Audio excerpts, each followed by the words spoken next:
Hello friends, welcome to Civiladdicts. तर मित्रांनो, तुम्हाला माहिती आहे की आपला TCS साठी एक MCQ आला होता की प्लायवुडची थिकनेस तुम्ही स्पेसिफाय कशी करणार।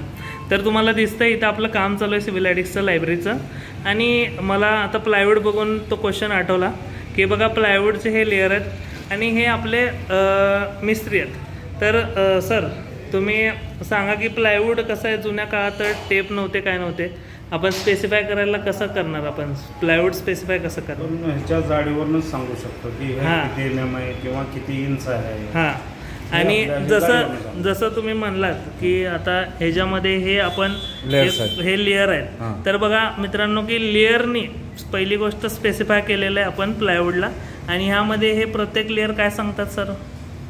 हे लेअर जे आहेत हे गर्जनचे लेअर आहेत, हे गर्जनचे लेअर आहेत, वाळवी रोधक आहेत, बस त्याला वाळवी लागत नाहीये। ओके ओके, आणि बेंड पण होत नाही, बेंड पण होत नाही, ओके। आणि हे व्हाईट असतात, हे व्हाईट लेअर। हां, तर बघा हे जे लेअर आहेत तुम्हाला जे दिसतंय, मी इथं बोर्ड दाखवतोय की हे जे लेअर आहेत हे वाळवी लागू नये म्हणून गर्जनचे लेअर आहेत मित्रांनो। आणि जे पांढरे लेअर आहेत ते कशासाठी येतं? पांढरे आपले समतोल राहण्यासाठी। हां, तर पांढरे लेअर सपोर्टसाठी दिलेले आहेत ह्या लेअरला। तर टोटल असं बनतं तुमचं पूर्ण लेअरवर लेअर जोडून हे बनले पूर्ण एक प्लायवुडची शीट। तर अशा टोटल नंबर ऑफ लेयर्सने तुम्ही डिफाईन करता प्लायवुडला।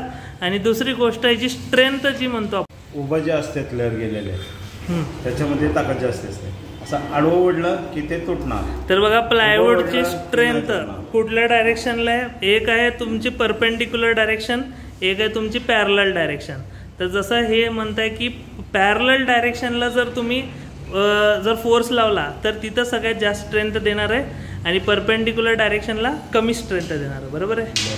तर हे दोन महत्त्वाचे क्वेश्चन आहेत मित्रांनो जे आपण प्लायवुडवरनं सॉल्व्ह करू शकतो आणि तुमच्या TCS आणि IBPS एक्झाममध्ये येऊ शकतात।